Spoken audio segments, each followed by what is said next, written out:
the environment within which you are brought up counts a lot as to how you begin to shape your future. You take the environment, you converse with the environment under which you are brought up. And this is what happened to me.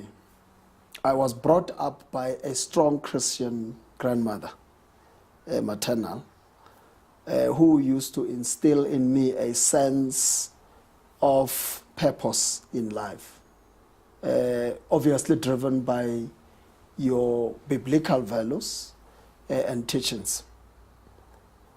There was a time when I arrived at a position that there is no God. And that is when I was studying philosophy. I was convinced I am following something elusive that doesn't exist, that is not there. And therefore, there is no reason for me to continue going to church. There is no reason for me to continue reading the Bible. You then have a life of contradiction. There is a God. Later, there is no God. But like I'm saying, you then converse with the environment. You continue to engage what is around you until you end up where I am. I've gone a cycle. There is a God, there is no God, now there is a God. It's quite interesting.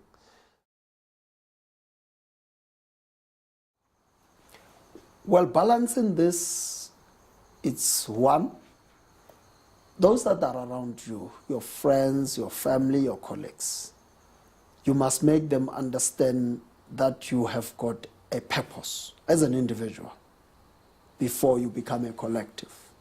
And once you have passed through that kind of engagement with yourself and your life, you then share what you find as answers with those that are part of your collective.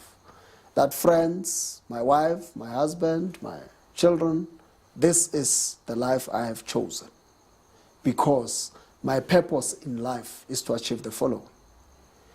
So you do what in other terms is you getting a buy-in so that your family would come to understand why you do certain things. You don't do things to surprise them. You do things to reinforce the knowledge that they have already. And therefore you're going to find a family that supports you more than a family that moves away from you. You get into doing these things as a lifestyle to a point that family becomes core participants in your purpose in life.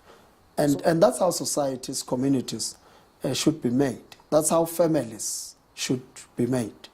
That when we are in the house, we take care of each other's purpose in life. We share, we support, we do collectively. And that's how I balance family and what I am doing. It's about communication. It's about engaging one another so that when your days come to an end, you're not going to find an excuse why you didn't do certain things. You wouldn't come and say, no, I didn't do these things because my wife was there. I couldn't do this because I was married. I couldn't do this because I had children. No.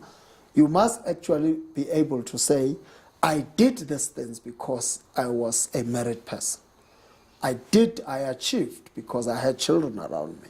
So it must never become an excuse. It must rather be an empowerment.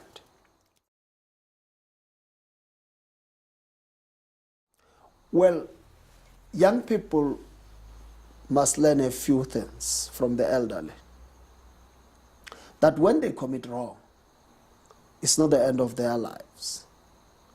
Because commitment of a wrong is an indication that you are hard at work. You're doing something. So the more you do, the more you get it right. This is how children learn how to walk. I am saying young people must not be shy to commit wrong. The more they commit wrong, one day they will commit right. Secondly, they must engage the environment.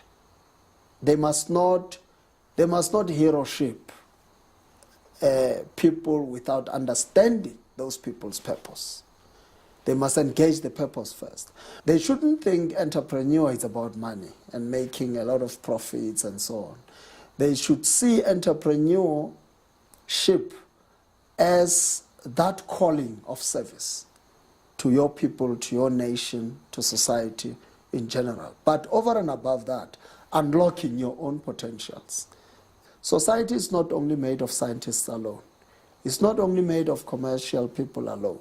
It's made up of a multidisciplinary kind of faculties that all of us must be there.